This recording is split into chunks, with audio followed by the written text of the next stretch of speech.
दोस्तों स्वागत है आपका ऑनलाइन क्लासेस विथ यशवंत साध में।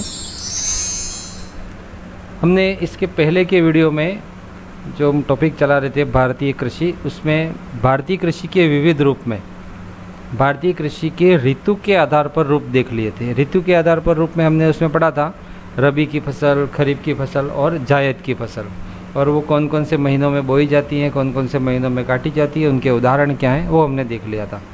अब भारतीय कृषि के विविध रूप में आज का हमारा दूसरा टॉपिक रहेगा भारतीय कृषि में विधियों के उपयोग के आधार पर रूप, यानी जो इसको भारत की कृषि को करने का तरीका है, विधियां हैं, उसके उपयोग के आधार पर कौन कौन से रूप हैं। तो भारत की कृषि के विधियों के उपयोग के आधार पर रूप टोटली 4 हैं, जिसको एक एक करके अपन देखेंगे। पहला है खाद्यान्न फसलें, दूसरा है व्यावसायिक या औद्योगिक फसलें, तीसरा है बागानी फसलें और चौथा है उद्यान फसलें। अब इनको एक एक करके एक बार समझ लेंगे, फिर इस वीडियो में हम खाद्यान्न फसलों के बारे में पढ़ेंगे, अगले वीडियो में हम व्यावसायिक या औद्योगिक फसलों को लेंगे, फिर बागानी फसलों को। ओके, पहले अपन देखते हैं कि इन चारों में क्या क्या इसके विशेषताएं हैं, क्या क्या इसको गुण हैं, इनको क्या क्या ये इनके नाम अलग अलग क्यों क्यों दिए गए। ओके, सबसे पहला है खाद्यान्न फसलें। खाद्यान्न फसलें ऐसी फसलें जिनका उपयोग खाने या भोजन के रूप में किया जाता है। ठीक है, जिनका उपयोग खाने या भोजन के रूप में करते हैं। हम जो भोजन करते हैं उसमें भोजन के रूप में जो फसलों का उपयोग करते हैं वो खाद्यान्न फसलों में आता है। जैसे चावल, गेहूँ, मक्का, बाजरा, दालें, ये हमारे भोजन का मुख्य अंग है। तो ये जो भोजन के जो हमारे मुख्य अंग है वो फसलें खाद्यान्न फसलें कही जाती हैं। दूसरा है व्यावसायिक या औद्योगिक फसलें, इनको मुद्रादायिनी फसलें भी कहते हैं, क्योंकि इन फसलों से जो कच्चा माल मिलता है उससे फैक्ट्रियों में नई चीज़ें दूसरी बनाई जाती हैं, जिसको अपन व्यवसाय का दूसरा रूप भी कह सकते हैं। जैसे ये जो खाद्यान्न फसलें हैं वो प्राथमिक व्यवसाय में आ गया, और ये जो व्यावसायिक या औद्योगिक फसलें हैं वो द्वितीयक व्यवसाय में, क्योंकि यहाँ पर जो हमने प्रकृति से प्राप्त किया वो अब हम सीधा उसको ले जा रहे हैं कहीं और, किसी और रूप में बदलने के लिए। तो व्यावसायिक या औद्योगिक या मुद्रादायिनी, यानी मुद्रा यानी जो हमारे रुपये हमको देने वाली फसलें हैं, ऐसी फसलें जिनका उपयोग व्यावसायिक कार्यों के लिए या कच्चे माल के रूप में उद्योग में किया जाता है।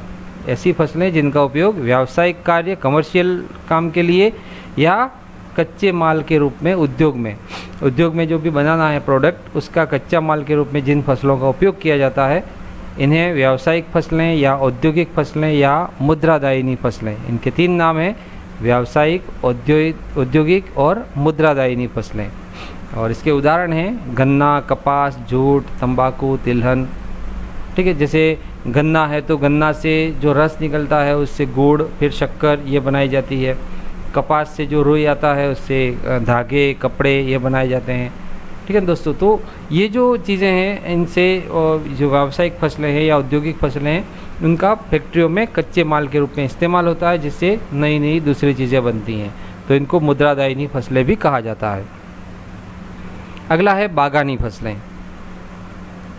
ऐसी फसलें जिसे विशाल बागानों में उत्पादित किया जाता है। बहुत बड़े बड़े बागान होते हैं, फार्म हाउस होते हैं बहुत बड़े बड़े, उनमें इनको उत्पादन किया जाता है। और पेय यानी पीने का पदार्थ, पेय और औद्योगिक कार्य में, एक तो इंडस्ट्रीज जो वर्क होते हैं उनमें, और एक पेय के रूप में पीने के लिए इनका इस्तेमाल किया जाता है। जैसे चाय, कॉफ़ी, रबड़, सिनकोना, गरम मसाले आदि। चाय, कॉफ़ी सभी जानते हैं, तो चाय और कॉफ़ी बागानी फसलों में आते हैं, और इनके विशाल बागान भी हमने कहीं ना कहीं टीवी पर, अखबारों में या कई पत्र पत्रिकाओं में, पुस्तकों में ज़रूर देखे होंगे। बड़े बड़े बागान, विशाल बागान होते हैं, तो ये बागानी फसलों के अंतर्गत आता है। और चौथी फसल है उद्यान फसल। उद्यान को शॉर्ट में हम यूँ नॉर्मली समझते हैं बगीचा, तो जहाँ फल सब्जियों का उत्पादन किया जाता है वो उद्यान फसलें। जैसे फल और सब्जियाँ जो हैं हमारी, उन सभी को उद्यान फसलों में लिया गया है। तो मुख्य रूप से कृषि विधियों के उपयोग के आधार पर 4 प्रकार की कृषि के रूप है हमारे खाद्यान्न फसलें, व्यावसायिक या औद्योगिक या मुद्रादायिनी फसलें, फिर बागानी फसलें और फिर है उद्यान फसलें। ओके, ये 4 प्रकार हैं कृषि विधियों के आधार पर। अब इसको एक एक करके हम पढ़ेंगे। जी कृषि विधियों के आधार पर पहले हम ले रहे हैं खाद्यान्न फसलें। तो इस वीडियो के अंतर्गत हम खाद्यान्न फसलों के बारे में पढ़ेंगे। खाद्यान्न फसलों में सबसे पहला है गेहूँ। गेहूँ रबी की फसल है, ये हमने इसके पहले के वीडियो में देखा था। उत्तरी भारत की प्रमुख रबी की फसल है गेहूँ। इसे भारत के समशीतोष्ण भागों में बोया जाता है। समशीतोष्ण, फिर उष्ण कटिबंधीय, ये अलग अलग भाग होते हैं जिनमें जैसे शीत और उष्ण, समान, शीत यानी सर्दी, उष्ण यानी गर्म। तो जहाँ समान सर्दी और गर्मी हो, ज़्यादा टेम्परेचर बहुत ज़्यादा हाई भी नहीं और बहुत ज़्यादा कम भी नहीं, जिसके लिए तापमान 10 डिग्री से 25 डिग्री सेल्सियस का तापमान चाहिए। इस गेहूं की फसल के लिए जो तापमान चाहिए 10 से 25 के मध्य का चाहिए। और वर्षा है वो 25 से 75 सेंटीमीटर हो। वर्षा भी इतनी ज़्यादा नहीं चाहिए, 25 से 75 सेंटीमीटर की वर्षा चाहिए, 10 से 25 डिग्री का तापमान चाहिए।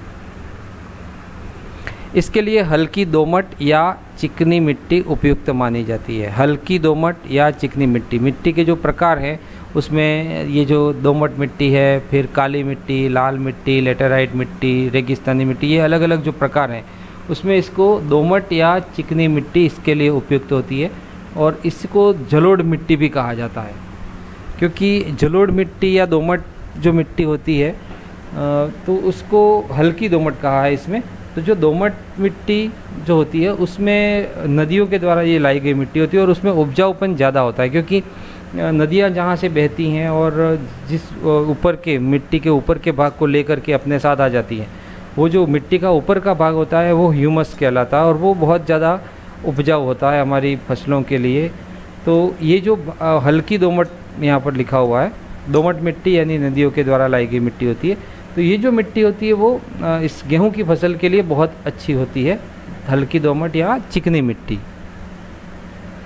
भारत का जो जितना भी हमारा 70% लगभग जो गेहूं का उत्पादन है वो पंजाब में 21% होता है, हरियाणा में 6.17%, उत्तर प्रदेश में 32.68% और इसके अलावा मध्य प्रदेश, राजस्थान और बिहार में गेहूं का उत्पादन होता है। टोटली जो 70% गेहूं का उत्पादन है वो पंजाब, हरियाणा, उत्तर प्रदेश, मध्य प्रदेश, राजस्थान और बिहार। तो राजस्थान का कुछ इलाका अपन देख लेते वो उत्तर में नहीं आता, अन्यथा ये जो पंजाब, हरियाणा, उत्तर प्रदेश, ये बिहार और मध्य प्रदेश मध्य में। तो कुल मिलाकर के जो इसका स्टार्टिंग में लिखा था हमने उत्तरी भारत की प्रमुख रबी की फसल है, तो ये उत्तरी भारत में ही इसका ज़्यादा उत्पादन होता है। 70% गेहूँ का उत्पादन होता है वो इन राज्यों में होता है और सबसे अधिक उत्तर प्रदेश में होता है 32.68, उसके बाद सेकेंड नंबर पे होता है पंजाब 21% और हरियाणा में 6.17% और इसके बाद में आते हैं मध्य प्रदेश, राजस्थान और बिहार। तो टोटली जो सबसे ज़्यादा गेहूँ 70% का उत्पादन उत्तरी भारत में होता है और उत्तरी भारत में भी उत्तर प्रदेश में सबसे ज़्यादा, सेकेंड पंजाब और तीसरा हरियाणा। राजस्थान में गेहूं का उत्पादन गंगानगर, हनुमानगढ़, अलवर, भरतपुर, जयपुर और कोटा ये प्रमुखतया से उत्पादित, वैसे हर जगह होता है गेहूं का उत्पादन, ऐसा नहीं है कि इन्हीं ज़िलों में होता है, पर इन ज़िलों में जो पैदावार होती है वो बहुत ज़्यादा होती है, जिनको हमारे इन आंकड़े लिए जाते हैं उस समय। अन्यथा ऐसे भी कई इलाके होते हैं जिनका नाम नहीं आता, ऐसे कई गाँव होते हैं। तो आप ये वीडियो देखते हुए समझेंगे कि भाई हमारे गाँव में या हमारे शहर में भी इसका उत्पादन तो होता है, तो इसका नाम क्यों नहीं। पर बहुत बड़ी मात्रा में राजस्थान में गेहूं का उत्पादन गंगानगर, हनुमानगढ़, अलवर, भरतपुर, जयपुर और कोटा में किया जाता है। भारत विश्व में गेहूं उत्पादन में तीसरे नंबर पर आता है। विश्व में गेहूं उत्पादन में हमारा स्थान तीसरा है। प्रथम स्थान चीन का है, सबसे ज़्यादा गेहूं का उत्पादन चीन में होता है विश्व में, और सेकेंड नंबर पे है, द्वितीय नंबर पर अमेरिका है। तो पहले चीन, फिर अमेरिका और तीसरा नंबर भारत का आता है गेहूँ उत्पादन में। हरित क्रांति की वजह से भारत आज गेहूं के मामले में आत्मनिर्भर है। दोस्तों ये जो हरित क्रांति हुई थी उस समय हमारे देश में गेहूं इतना ज़्यादा नहीं था और हमको विदेशों से मंगवाना पड़ता था, और कई बार ऐसा होता था और ऐसा हुआ भी है कि कई बार विदेशों ने गेहूं देने से मना कर दिया जब देश में बहुत संकट का समय था। तो उस समय हमारे देश के जो भी बड़े नेता थे, उन बड़े जो वैज्ञानिक थे, उन लोगों ने मिल करके देश में हरित क्रांति को उपजाया और हरित क्रांति की वजह से आज हम गेहूं के मामले में आत्मनिर्भर हैं। हमको गेहूं कहीं बाहर से मंगवाने की ज़रूरत नहीं है। तो दोस्तों ये था प्रमुख खाद्यान्न फसलों में सबसे पहला रबी की फसल गेहूँ। आगे बढ़ते हैं। अगली फसल आती है हमारी जो बहुत प्रमुख है और वो है चावल। चावल से सभी परिचित हैं। अब चावल के बारे में इस वीडियो में हम पढ़ेंगे कि यह भारत की मुख्य खाद्यान्न फसलों में से एक है। चावल है वो मुख्य खाद्यान्न फसल है, जैसे गेहूं भी है और गेहूं के बाद चावल। इस खरीफ की फसल, गेहूं था वो रबी की फसल था, चावल है वो खरीफ की फसल है। खरीफ की फसल की पैदावार उष्णकटिबंधीय भागों में अधिक होती है। अभी हमने गेहूं पढ़ा था तो गेहूं समशीतोष्ण भागों में ज़्यादा होता है और चावल है वो उष्णकटिबंधीय भागों में ज़्यादा होता है। उष्णकटिबंधीय यानी इसको जो आर्द्रता भी चाहिए और तापमान भी चाहिए। इसके लिए तापमान 19 डिग्री से 27 डिग्री सेल्सियस चाहिए। गेहूं में हमने पढ़ा था 10 से 25 डिग्री सेल्सियस, तो इसको तापमान चाहिए 19 डिग्री से 27 डिग्री सेल्सियस और वर्षा 75 से 200 सेंटीमीटर। तो जहां आर्द्रता ज़्यादा होगी वहां तापमान भी लगभग ज़्यादा ही होता है। तो आर्द्रता यानी वर्षा भी अधिक चाहिए और तापमान भी अधिक चाहिए चावल की फसल के लिए, इसलिए ये उष्णकटिबंधीय भागों में अधिक होती है। इसके उत्पादन के लिए नदी घाटी क्षेत्रों की चिकनी, दोमट और कछारी मिट्टी उपयुक्त मानी जाती है। अभी हमने गेहूं के लिए हल्की दोमट का उपयोग किया था, अब यहाँ पर चिकनी, दोमट और कछारी मिट्टी, और इसको जलोढ़ मिट्टी भी कहा जाता है, जो नदी घाटी क्षेत्रों की होती है। और नदी घाटी क्षेत्र, अभी इस थोड़ी देर पहले हमने गेहूं के बारे में जो पढ़ रहे थे उसमें बताया था मैंने कि जो नदियाँ अपने साथ पानी लाती है और उस पानी के साथ जो मिट्टी लाती हैं, वो मिट्टी जब कहीं बैठ जाती है ज़मीन के ऊपर तो वो बहुत ज़्यादा उपजाऊ बन जाता है उसी वो क्षेत्र। तो ये जो नदी घाटी क्षेत्र है, उस नदी घाटी क्षेत्रों में इसका उत्पादन बहुत ज़्यादा होता है उस मिट्टी की वजह से चावल का। भारत के मौसम के अनुसार वर्ष भर में चावल की 3 फसलों को पैदा किया जाता है। हमारे देश में मौसम के अनुसार, सर्दी, गर्मी और वर्षा के जो मौसम हैं हमारे, उन मौसमों के अनुसार चावल की 3 फसलों को पैदा किया जाता है। एक तो है अमन, चावल की एक जो फसल है अमन कहा जाता है, एक कहा जाता है ओस और एक है बोरो। 3 अलग अलग प्रकार की नाम है चावल की जो किस्म या फसलों के। अमन जो फसल है चावल की वो मानसून कालीन है। मानसून कालीन जो वर्षा का समय होता है, जब वर्षा ऋतु आती है तो उस समय जो फसल चावल की बोई जाती है वो अमन, और वो सबसे ज़्यादा है 86%। सबसे ज़्यादा हमारे देश में चावल की या धान की जो फसल होती है वो 86% और वो मानसून कालीन है और उसका नाम है अमन। ठीक है दोस्तों, याद रखना, मानसून कालीन अमन चावल की जो फसल है वो 86% हमारे देश में सबसे ज़्यादा पैदावार होता है इसका। दूसरी है ओस शीतकालीन, कहीं कहीं पर सिंचाई के माध्यम से ओस शीतकालीन चावल की फसल भी उगाई जाती है। और ग्रीष्मकालीन बोरो फसल, बोरो नाम है ग्रीष्मकालीन गर्मियों में उगाई जाने वाली फसल को। तो ये चावल की, धान की 3 फसलों को हमारे देश में पैदा किया जाता है, अमन, ओस और बोरो, जिसमें ज़्यादा मात्रा अमन की है, 86% है। इसको याद रखने के लिए भी अमन, मानसून, ओस शीतकालीन, ठीक है, बचा एक बोरो वो ग्रीष्मकालीन। तो अमन, मानसून, ओस, शीतकालीन, शीतकालीन।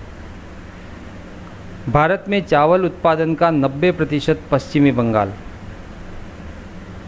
तो टोटल जो हमारे देश में है, भारत में जो चावल का उत्पादन है वो 90% जहाँ जहाँ से भी किया जाता है उसमें है। पश्चिमी बंगाल में 15.22%, आंध्र प्रदेश में 14.3%, उत्तर प्रदेश 11.78%, उड़ीसा है वो 9.2%, बिहार 8%, तमिलनाडु 8.2%, मध्य प्रदेश 8.1%।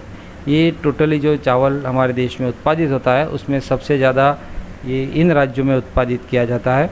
इसके अलावा आसाम, छत्तीसगढ़, झारखंड, महाराष्ट्र और पंजाब में, तो ये मुख्य राज्य हैं हमारे देश के जहाँ चावल का उत्पादन बहुत अधिक मात्रा में होता है। और उसमें भी पश्चिमी बंगाल सबसे आगे है। और पश्चिमी बंगाल सबसे आगे होने का कारण अभी हमने जो इसकी एक आवश्यकता बताई थी, मिट्टी, नदी घाटी क्षेत्रों की चिकनी मिट्टी। तो पश्चिमी बंगाल के पास हम सबको पता है उधर अपने बंगाल की खाड़ी है, और बंगाल की खाड़ी में हमारे देश की ज़्यादातर नदियाँ उधर जाकर के गिरती हैं। तो वहाँ पर जाकर जब नदियाँ ये गिरती हैं तो उसके साथ उस पानी के साथ जो मिट्टी होती है वो जलोढ़ मिट्टी, कछारी मिट्टी को लेकर के आती हैं।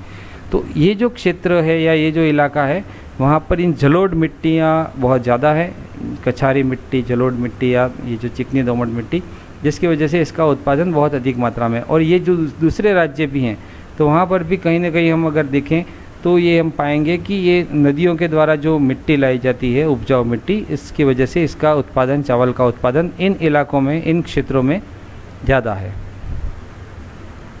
राजस्थान में चावल का उत्पादन गंगानगर, हनुमानगढ़, कोटा, बूंदी में सिंचाई के द्वारा अल्प मात्रा में ही होता है। सिंचाई के द्वारा हमारे यहाँ राजस्थान में चावल का उत्पादन किया जाता है इन जिलों में, गंगानगर, हनुमानगढ़, कोटा और बूंदी में। भारत चावल के उत्पादन की दृष्टि से विश्व में चीन के बाद दूसरा बड़ा देश है। गेहूं के मामले में हम तीसरे स्थान पर थे, चीन, अमेरिका और फिर हमारा नाम आता था, परंतु चावल उत्पादन में हम दूसरे नंबर पर है। पहले नंबर पर विश्व में चीन है और चीन के बाद हमारा दूसरा स्थान है चावल उत्पादन में। तो ये था दोस्तों भारत की प्रमुख खाद्यान्न फसलों में से एक चावल। इसके पहले की स्लाइड में हमने गेहूं के बारे में पढ़ा था, अब यहाँ पर हमने चावल के बारे में पढ़ा। तो दोनों को कंपेयर करके ज़रूर याद रखना ताकि हमको याद रहे। जैसे उसमें तापमान 10 से 25 था, इसमें 19 से 27 डिग्री है, तो उसमें मिट्टी कौन सी थी, इसमें मिट्टी, उसमें समशीतोष्ण जो भाग थे वो वहाँ उत्पादन ज़्यादा होता था, यहाँ पर उष्णकटिबंधीय भाग है वहाँ पर उत्पादन ज़्यादा होता है। तो इसे कंपेयर करके हम याद रखेंगे तो हमको आसानी रहेगी याद करने में। अगली हमारी खाद्यान्न की फसल को हम पढ़ेंगे यहाँ पर, और अगली खाद्यान्न की फसल है आपके सामने मक्का। मक्का को हम सभी जानते हैं, यह खाद्यान्न के साथ औद्योगिक फसल भी है। ठीक है, यह खाद्यान्न फसल भी है और साथ साथ औद्योगिक फसल भी है, दोनों में रखा जाता है। जो हमने पढ़ा था ना व्यावसायिक या मुद्रादायिनी फसल, तो मक्का है वो दोनों में आती है, खाद्यान्न फसल में भी आती है और औद्योगिक फसल में भी आती है। जो हमारा दूसरा प्रकार था खाद्यान्न फसल, फिर औद्योगिक या व्यावसायिक फसल, फिर बागानी और उद्यान, ये जो 4 प्रकार की फसलें थी उसमें मक्का है वो दोनों में आता है, खाद्यान्न और औद्योगिक में भी। खाद्यान्न में क्योंकि हम इसको अनाज के रूप में, खाने के रूप में, भोजन के रूप में लेते हैं, और औद्योगिक फसल में क्योंकि इससे जो स्टार्च और ग्लूकोज का निर्माण होता है, मक्का से स्टार्च और ग्लूकोज का निर्माण होता है, वो उद्योगों को कच्चा माल देती है। मक्का से स्टार्च और ग्लूकोज बनता है और स्टार्च और ग्लूकोज उद्योगों में कच्चे माल के रूप में काम आता है। चावल के बाद भारत में यह प्रमुख दूसरी फसल है। चावल जो था वो पहले ही प्रमुख खरीफ फसल था और ये जो मक्का है वो दूसरी प्रमुख खरीफ फसल है। गेहूं रबी के मामले में प्रथम स्थान पर ही है, पर खरीफ की फसलों में चावल पहले नंबर पर और दूसरे नंबर पर है मक्का। इसे 17वीं शताब्दी में पुर्तगालियों द्वारा भारत में लाया गया था। ठीक है दोस्तों, ये यूँ भी अपने याद रखने लायक बात है कि मक्का है वो भारत की मूल फसल नहीं है। इसको 17वीं शताब्दी में पुर्तगाली जो हमारे देश में आए थे, ये हमने भारत के इतिहास के बारे में जब उसके अगले जो पिछले वीडियो हमने थे उसमें देखा था कि जब भारत में ये पुर्तगाली, डच, फ्रांसीसी, अंग्रेज ये सब आए थे, तो उनके पुर्तगालियों के द्वारा ये मक्का जो है वो हमारे देश में लाया गया और तब से मक्का हमारे देश में बोया जा रहा है। इस फसल के लिए 12 डिग्री सेल्सियस से 35 डिग्री सेल्सियस का तापमान चाहिए। ठीक है, अब यहाँ पर तापमान अधिकतम बढ़ गया, 35 डिग्री हो गया। अभी तक हमने गेहूं और चावल में देखा था वो अधिकतम उसकी मात्रा कम थी, 25 था, फिर 27 था। अब यहाँ पर 35 डिग्री सेल्सियस तापमान चाहिए, यानी इसको और थोड़ी बहुत ज़्यादा और गर्मी चाहिए चावल और गेहूं के मुकाबले में। तापमान इसका 12 से 35 डिग्री और वर्षा 50 से 100 सेंटीमीटर वर्षा की आवश्यकता होती है, न तो कम न ज़्यादा। वर्षा की आवश्यकता मक्का को 50 से 100 सेंटीमीटर और तापमान 12 से 35 डिग्री सेल्सियस। इसके लिए नाइट्रोजन युक्त गहरी मिट्टी की आवश्यकता होती है जिससे जल निकासी पर्याप्त मात्रा में हो। नाइट्रोजन युक्त गहरी मिट्टी मक्का के लिए चाहिए, नाइट्रोजन जिसमें हो। और इसके लिए ये है कि हमारे जो राइजोबियम जीवाणु होते हैं, जो फसलों को अलग अलग हम बोने का जो सिस्टम करते हैं, हम आगे की वीडियो में देखेंगे। जब रबी की फसलें जो चने की या जो दलहन है हमारे, उनकी जो जड़ें होती है उन जड़ों में राइजोबियम का जो जीवाणु पाया जाता है, जो नाइट्रिकारी जीवाणु कहते हैं, और वो नाइट्रोजन को ज़मीन में उपलब्ध कराता है। तो जब मक्का के पहले हमने रबी की कोई दलहन की फसलें बोई हैं तो मक्का हमारे बहुत ज़्यादा इसकी पैदावार होगी। तो उसके लिए नाइट्रोजन युक्त गहरी मिट्टी की आवश्यकता है, और एक और इसके लिए चाहिए आवश्यकता कि जल निकासी उस मिट्टी में से होती रहे। यानी वो मिट्टी के कण अगर छोटे छोटे होंगे तो हमारी जल निकासी उस मिट्टी में से होगी नहीं। अब अगर उस मिट्टी के कण बड़े बड़े हैं, मतलब इतने बड़े भी नहीं और इतने छोटे भी नहीं, तो जब ऐसे कण होंगे तो उसकी वजह से हमारे जो ये फसल होगी वो अच्छी होगी। यानी इसको ज़्यादा, जड़ों को ज़्यादा पानी में अगर डुबाए रखते हैं तो ये मक्का की फसल ख़त्म हो जाती है। तो इसमें ऐसा हमको चाहिए जो इसकी मिट्टी में पानी की मात्रा ज़्यादा समय तक नहीं रोके रखे। जल निकासी पर्याप्त मात्रा में होनी चाहिए, जल की निकासी बराबर होनी चाहिए, इस मक्का की आवश्यकता है। अगली आवश्यकता देखेंगे हम मक्का के लिए।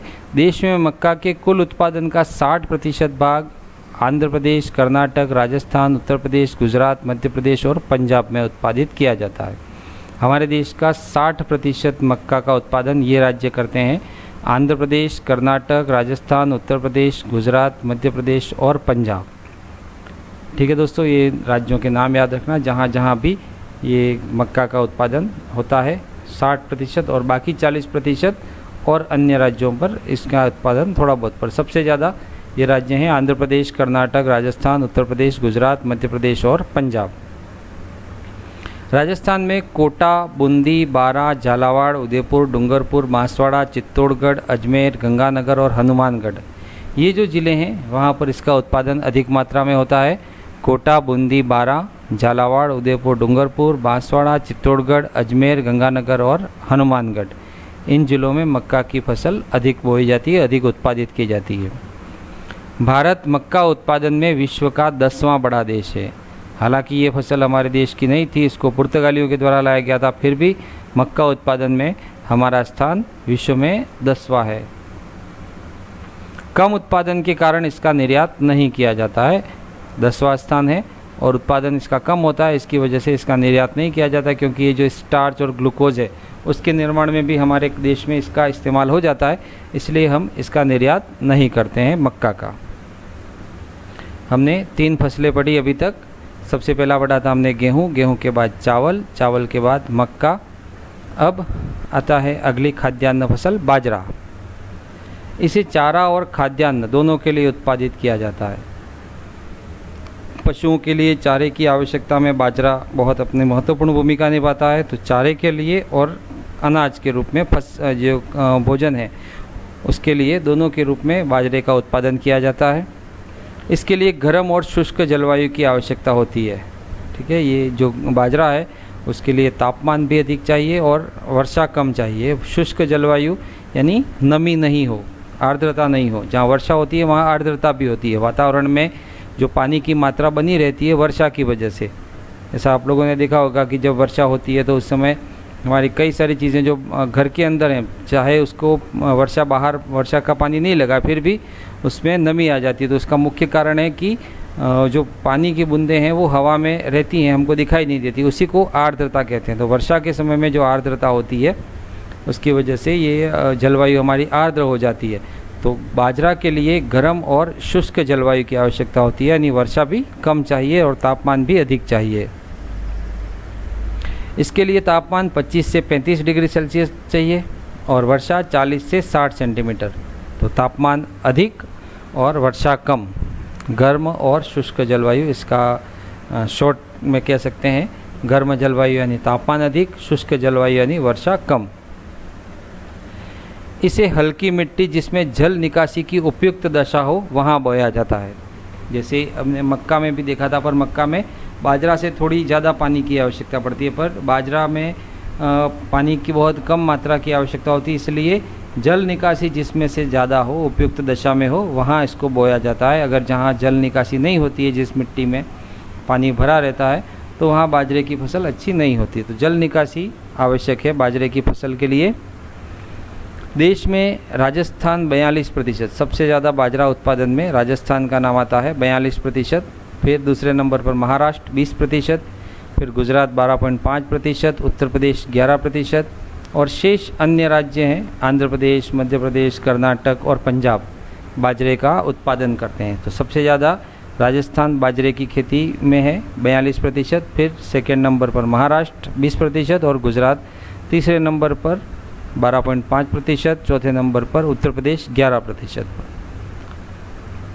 राजस्थान में भी जोधपुर, बाड़मेर, जैसलमेर, बीकानेर, सीकर, गंगानगर, झुंझुनू, अलवर, जयपुर और जालोर, ये जो ज़िले हैं वहाँ पर सबसे ज़्यादा बाजरे का उत्पादन होता है। एक बार फिर से, जोधपुर, बाड़मेर, जैसलमेर, बीकानेर, सीकर, गंगानगर, झुंझुनू, अलवर, जयपुर और जालोर, इन ज़िलों में बाजरे का उत्पादन अधिकता से होता है। भारत बाजरा उत्पादन में विश्व में प्रथम स्थान पर है। ठीक है दोस्तों, ये भी याद रखना, जनरल नॉलेज का एक प्रश्न बन सकता है कि कौन सी फसल विश्व में सबसे ज़्यादा भारत में बोई जाती है या उत्पादन किया जाता है। तो इसका उत्तर है बाजरा का उत्पादन विश्व में प्रथम स्थान पर भारत का है। दोस्तों, वीडियो कैसा लगा प्लीज़ कमेंट कीजिएगा, लाइक और शेयर कीजिएगा और सब्सक्राइब करना ना भूलिएगा, क्योंकि आपके अध्ययन की सामग्री लेकर के इस वीडियो में हम लगातार उपलब्ध रहेंगे, जिससे आपका अध्ययन बाधित ना हो। बने रहिए हमारे साथ सब्सक्राइब करने के साथ। धन्यवाद।